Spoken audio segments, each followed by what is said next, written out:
Hai semua, kembali lagi di channel YouTube Teropong Media bersama saya Eka di Ruang Tengah. Ngobrol santai, netral, dan bermakna. Di podcast kita kali ini, kita akan membahas mengenai AI versus jurnalis. Apakah akan menjadi sebuah ancaman atau sebuah peluang? ChatGPT memberikan kemudahan ketika kita memberikan pertanyaan dengan jawaban yang mudah, cepat, dan relevan. Lalu, apakah teknologi AI dapat menggantikan seorang peran jurnalis? Saat ini, saya sudah ditemani seorang pemimpin redaksi dari Teropong Media Nasional, yaitu Bapak Dadi. Beliau telah berpengalaman selama 10 tahun di dunia jurnalis.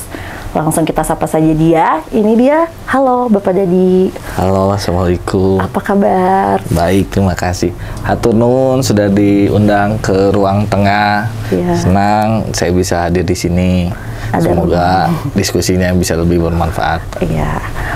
Di tema kita kali ini, kita akan membahas mengenai AI versus jurnalis ya Pak. Menurut Bapak, AI sendiri itu manfaatnya di dunia jurnalis itu seperti apa Pak? Ya. AI sendiri sengaja memang dibuat untuk memudahkan kehidupan manusia, terutama dalam tanya jawab dan ilmu pengetahuan lainnya. Di beberapa perusahaan media di barat sana sudah banyak yang menggunakan AI bahkan untuk dalam penulisan berita. Sedangkan khusus di Indonesia ada perusahaan media yaitu Lokadata yang menggunakan untuk riset dan analisis data. Jadi sudah dirasakan manfaatnya, terutama di dunia jurnalistik. Jurnalistik. Namun kemudahan-kemudahan tersebut sempat menjadi polemik, terutama dalam penulisan berita. Apakah hal tersebut bisa membuat jurnalis bisa lebih cerdas, atau malah akan mematikan profesi jurnalistik karena kemudahannya AI tersebut? Karena semua orang bisa menulis berita. Bisa menulis. Dengan masukkan kata kunci udah langsung keluar ya jawaban yang kita cari. Lalu AI sendiri apakah bisa menjadi ancaman seorang jurnalis Pak? Nah, ini yang sering diperdebatkan dan didiskusikan terutama di teman-teman media dan teman-teman di profesi jurnalistik, bahwa apakah ini bisa menjadi ancaman? AI sendiri sangat mudah memberikan kemudahan. Kita tinggal masukin keyword, kita masukin kata yang ingin kita cari dan sebagainya, akan menyediakan semua informasi yang dibutuhkan. Tapi di satu sisi yang perlu kita catat bahwa AI ini adalah robot. Jadi tergantung apakah keyword yang kita masukkan. Kalau keywordnya nggak sesuai, mereka akan mengeluarkan informasi yang tidak sesuai harapan. Nah, jadi masalah ketika kalau informasi yang tidak sesuai harapan ini dipublish di media massa tersebut. Saya ngambil contoh misalnya di media massa di wilayah Sukabumi, itu penulisnya pakai AI. Ternyata setelah pakai AI, dia tuh nulis berita soal olahraga. Jadi sebuah pertandingan bola, dia nulis pakai AI. Pelatihnya masih zaman Benny Dolo. Padahal saat ini pelatih timnas Indonesia itu Sintayong. Jadi kalau nggak dilihat lagi, cuman copy paste tempel, itu pasti akan bermasalah dan bisa menimbulkan hoax. Berarti AI juga nggak terlalu akurat juga ya pada memberikan informasi. Iya, tergantung. Saya pernah sih coba searching di AI langsung, arti nama saya muncul semua, dan itu bener loh Pak, sesuai dengan kepribadian saya. Menurut Bapak itu gimana? Apakah setiap orang bisa dapat informasi kayak gitu? Kalau pertanyaannya yang disampaikan kepada AI atau ChatGPT dan Bard tersebut sederhana, mereka akan menjelaskan juga lebih tepat. Tapi ketika pertanyaan yang kita sampaikan itu absurd ya, misalnya apa manfaat serta sanksi bla bla bla bla, itu robotnya AI nggak akan masuk. Jadi nanti penjelasannya lebih absurd. Kalau lalu Pak, bagaimana cara menghadapi perkembangan teknologi yang semakin maju ya? Contohnya ya tadi AI atau Bard dari Google. Itu untuk teman-teman jurnalis sendiri, bagaimana sih? Ya, teknologi AI seperti dua sisi mata pisau. Jadi bisa berbahaya, bisa bermanfaat. Nah, tapi di teman-teman jurnalis dalam sebuah diskusi mengatakan bahwa ternyata penggunaan AI bisa bikin teman-teman di jurnalis jadi males. Karena saking mudahnya. Saking gampangnya ya. Termasuk nanti ada teori plagiatisme, kesamaan informasi, nggak ada yang terbarukan, atau semuanya rasa pedas semua kan ya. Rata jadi ternyata harus diubah polanya, harus diolah lagi. Nah, selain itu, ternyata AI sendiri lebih cenderung memunculkan informasi yang populer, yang cenderung clickbait dan sebagainya. Ini bisa berbahaya karena nanti malah jadi arahnya soal populer, bukan soal kesamaan esensi dari sebuah berita yang mengangkatkan misalnya dari sisi humanisnya, dari sisi keadilannya dan sebagainya. Karena AI sendiri yang harus kita sadari bahwa mereka ini hanya alat, robot dan sebagainya, gitu. Nah, yang perlu disadari dari teman-teman jurnalis itu, ketika mereka menggunakan teknologi AI, bahwa mereka ini sebenarnya punya sesuatu yang nggak ada di AI. Mereka ada etika jurnalistik, mereka ada teori harus berkeadilan, menjadi corong suara masyarakat. Jadi jangan hanya mengandalkan teori tadi yang populis, yang clickbait, karena AI lebih cenderung memberikan informasi yang seperti itu, gitu. Gimana caranya Pak biar si teknologi AI ini bermanfaat untuk teman-teman jurnalis? Oke, kita balikin lagi di kantor saya ya. Saya nggak akan ngelarang ke teman-teman yang ada di kantor Teropong Media untuk menggunakan AI karena itu terbukti bermanfaat. Tapi saya harap teman-teman di Teropong Media tidak bergantung terhadap teknologi AI. Mereka harus bisa cross-check lagi setelah dapat informasi dari AI. Mereka harus periksa lagi apakah benar. Jangan sampai kita sebagai media massa justru malah jadi penyebar hoaks. Itu yang paling berbahaya. Hal yang sama juga ketergantungan terhadap AI juga jangan sampai sering-sering ting makanya gitu ya. Karena ketika kita bikin tulisan misalnya kayak investigasi, AI itu bukan nggak berarti nggak berguna gitu ya. Mungkin hanya untuk sekedar mencari tahu informasi yang sebagian kecil, sisanya mungkin 80% investigasi itu murni dari teman jurnalistiknya. Dan mungkin kurang akurat juga ya kalau mengandalkan si AI terus ya. Harus cross check karena AI sendiri kan tergantung kita masukin keywordnya. Kalau keywordnya kita salah, pasti informasi yang kita dapatkan juga bakal melenceng. Melenceng dari yang kita harapkan ya Pak ya.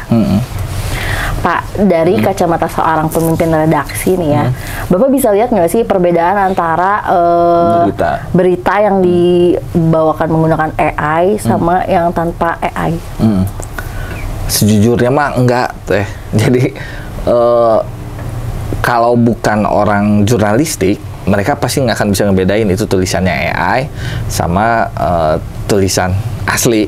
Hampir sama kayak kita kalau ngelihat foto yang udah diedit sama AI nih, yang kayak sekarang banyak tersebar, atau video juga yang tersebar di medsos gitu kan. Itu tuh harus di cross check lagi, mungkin nggak bisa cuman sekali gitu kan. Jadi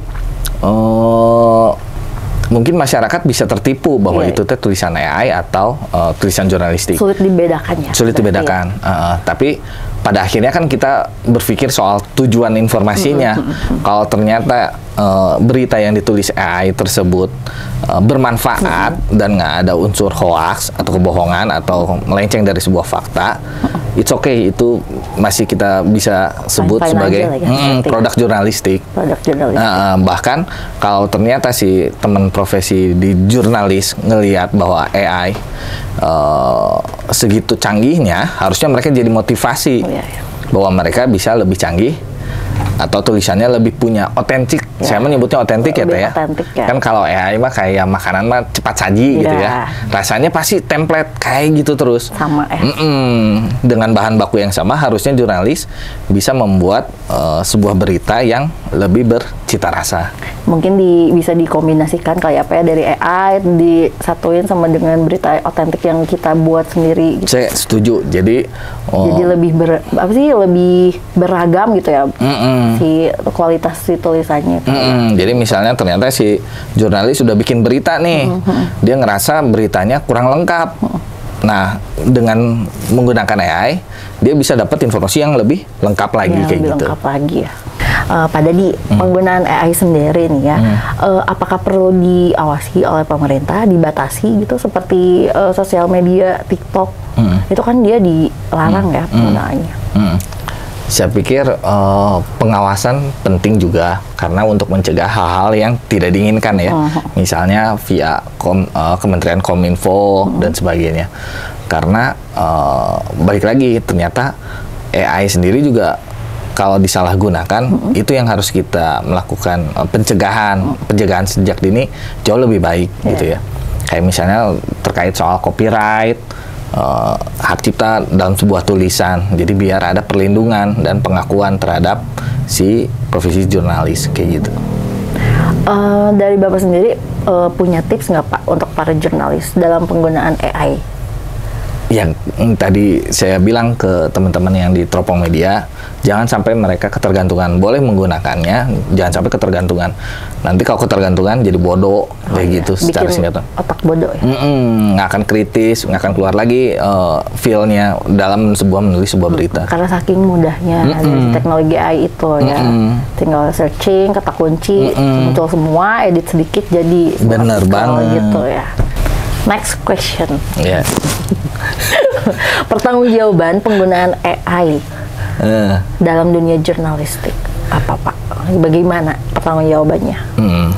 Buat yang bikin berita menggunakan AI, alangkah baiknya mencantumkan sumber informasi yang dia dapat. Misalnya ketika dia udah ngumpulin data dan sebagainya, ternyata ini sumbernya dari banyak link gitu ya. Alangkah baiknya dia cantumkan. Jadi biar tahu si pembaca, karena pembaca juga punya hak untuk tahu bahwa sumber informasi ini dari mana aja kayak gitu. Nah, sumber, terus foto, seperti itu ya harus dicantumin ya Pak. Saya sebagai bentuk penghargaan juga terhadap penulis yang pertama dan sebagainya. Selanjutnya nih Pak, prediksi penggunaan AI 10 tahun ke depan deh gimana Pak? Ya, kita berusaha memperkirakan aja ya sambil sedikit ngayal ya. Berimajinasi lah. Saya memperkirakan masyarakat juga akan semakin mudah. Masih belum kebayang teknologinya ya. Apakah bentuknya seperti ChatGPT dan Bard di Google atau bahkan ada teknologi yang terbarukan yang menggunakan. Tapi yang pasti masyarakat bakal lebih mudah kayak sekarang gitu ya. Mungkin kalau kita nanya sama-sama anak milenial gitu, mereka begitu mudahnya mendapat informasi mau di media sosial, mau via Google dan sebagainya. Mungkin nanti bisa by voice gitu kan ya. AI tolong saya pengen tahu gimana caranya contoh suara Justin Bieber gitu kan. Sekarang udah keluar tuh Pak kan. Voice AI udah ada. Enggak, ini kalau di dunia jurnalistik. Di dunia jurnalis. Misalnya dia mencari informasi soal berita yang mungkin berita tahun 40-an, mungkin lebih mudah. Sama Google Talk kali ya. Mungkin ntar bank datanya, mungkin kalau sekarang kan masih banyak ada yang kesalahan-kesalahan tadi, ternyata keywordnya belum sesuai. Tapi ketika 5 tahun atau 10 tahun kemudian bank datanya saya yakin bakal lebih lengkap. Jadi kalau misalnya ada yang nanya soal berita di Jawa Barat pada 1945 misalnya, pasti ada itu datanya. Saya yakin itu. Baik dan buruknya nih penggunaan AI dalam dunia jurnalistik.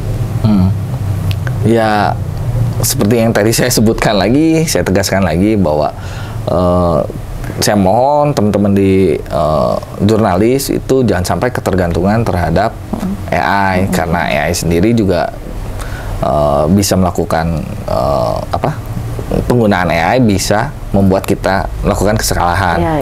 Jadi ketika melakukan AI, ketika memanfaatkan AI, manfaatkanlah dengan cara bijak. dengan cara cross check lagi dan sebagainya, karena kita punya tanggung jawab besar untuk menyampaikan informasi yang benar kepada masyarakat. Ya. Benar dan akurat yang pastinya ya Pak. Pak Dadi, nih terakhir ya, barangkali Bapak mau menyampaikan nih statement mengenai kesimpulan kita obrolan kita nih hari ini mengenai AI dengan dunia jurnalistik. Ya. Monggo Pak, silakan. Ya, kesimpulannya sederhana. Saya juga optimis bahwa penggunaan AI dalam dunia jurnalistik tidak akan menghapus profesi jurnalis. Bahkan jika pemanfaatan AI digunakan dengan benar, saya yakin akan tercipta sebuah berita yang berkualitas dan bermakna. Kayak gitu. Nah, sekian obrolan kita bersama pemimpin redaksi dari Teropong Media Nasional. Jangan lupa subscribe, like, dan komen di channel YouTube Teropong Media Nasional. Sampai ketemu di podcast selanjutnya. Bye-bye.